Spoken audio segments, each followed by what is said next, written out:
Hi അസ്സാം വലൈക്കും. ഇന്നൊരു നാടൻ കൂന്തൽ റോസ്റ്റ് എങ്ങനെ ഉണ്ടാക്കുന്നത് നോക്കാം.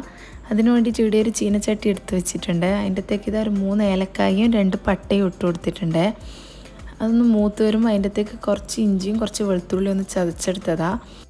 ഒരു മീഡിയം സൈസ് ഇഞ്ചിൻ്റെ കഷ്ണവും പിന്നെ ഒരു ഉണ്ട വെളുത്തുള്ളിൻ്റെ പകുതിയാണ് ഞാൻ ചതച്ചിട്ടുള്ളത്.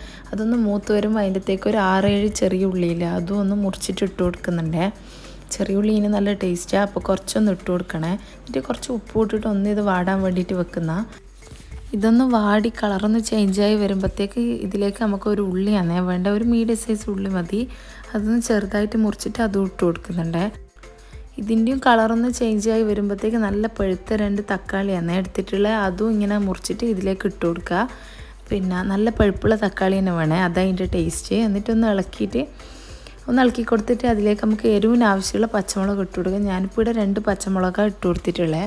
എന്നിട്ടൊന്ന് നന്നായിട്ട് ഇളക്കിയിട്ട് മൂടി വെച്ചിട്ട് ഒന്ന് വാട്ടിയെടുക്കുക ചെയ്യേണ്ടത്. ഒരു 2-3 മിനിറ്റ് കഴിയുമ്പോൾ ഇതേപോലെ വാടി ഉടഞ്ഞ് കിട്ടുമേ. എന്നിട്ട് ഇതിലേക്ക് നമുക്ക് കുറച്ച് പൊടി ആഡ് ചെയ്യാനുണ്ട്. ഞാനിപ്പോൾ 2 ടീസ്പൂണ് കാശ്മീരി ചില്ലി ഇട്ട് കൊടുക്കുന്നുണ്ട്. പിന്നെ അതേപോലെ തന്നെ സെയിം അളവ് തന്നെ 2 ടീസ്പൂണ് മല്ലിപ്പൊടി ഇട്ട് കൊടുക്കുന്നുണ്ട്. എന്നിട്ട് ഒരു പിഞ്ച് മഞ്ഞൾപ്പൊടി ഇട്ട് കൊടുത്തിട്ട് ഒന്ന് ഇതിൻ്റെയുള്ള പച്ചമണം മാറുന്നവരെ ഒന്ന് വാട്ടിയെടുക്കുന്നുണ്ട്. ഇനി ഇതിലേക്ക് കൂന്തലാണ് ഇട്ട് കൊടുക്കുന്നത്. ഇത് കഴുകി ക്ലീനാക്കി വെച്ച കൂന്തലാണ്. ഇത് ഏകദേശം ഒരു 1/2 കിലോ കൂന്തലുണ്ടാവേ. ഇതിങ്ങനെ ചെറുതായിട്ട് മുറിച്ചിട്ട് അങ്ങോട്ട് ഇട്ട് കൊടുക്കുകയാണ് ചെയ്യുന്നത്. എന്നിട്ട് ഇതെല്ലാം കൂടി ഒന്ന് നന്നായിട്ട് മിക്സ് ചെയ്ത് കൊടുക്കുന്നുണ്ട്. കൂന്തൽ ഇട്ട് കൊടുത്തിട്ട് ഒരു 2-3 മിനിറ്റ് ഒന്ന് ഇളക്കി കൊടുക്കണേ, കൂന്തലുള്ള വെള്ളം കൂടി ഇറങ്ങി വരാൻ വേണ്ടിയിട്ടാണ്.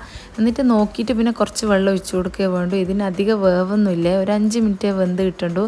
കാരണം ഇത് ഓവറായിട്ട് വെന്ത് കഴിഞ്ഞാൽ വല്ലാണ്ട് ഹാർഡായി പോകും. അതുകൊണ്ടാണ് ഇത് ഇങ്ങനെ ഇളക്കി കൊടുക്കുമ്പോൾ തന്നെ ഇതിലെ വെള്ളമെല്ലാം നന്നായിട്ട് ഇറങ്ങി വരുവേ. കൂന്തലിലേക്ക് ഇനി ഒരു 1/4 കപ്പ് വെള്ളം ഒഴിച്ച് കൊടുത്തിട്ട് ഒന്ന് വേവാൻ വെക്കുകയാണ് ചെയ്യുന്നത്. ഇത് പെട്ടെന്ന് വെന്ത് കിട്ടുമേ. ഇതിലേക്ക് ഇനിയിപ്പോൾ ഒരു 1/4 ടീസ്പൂണ് ഗരം മസാല പൊടിയും 1/4 ടീസ്പൂണ് കുരുമുളക് പൊടിയും ഇട്ട് കൊടുക്കുന്നുണ്ട്. കുറച്ച് കറിവേപ്പിലും ഇട്ട് കൊടുക്കുന്നുണ്ട്. എന്നിട്ടൊന്ന് ഇതേപോലെ ഒന്ന് കുറുക്കിയെടുക്കാന്നേ വേണ്ട. നമ്മളെ കറി സെറ്റായിട്ടുണ്ട്.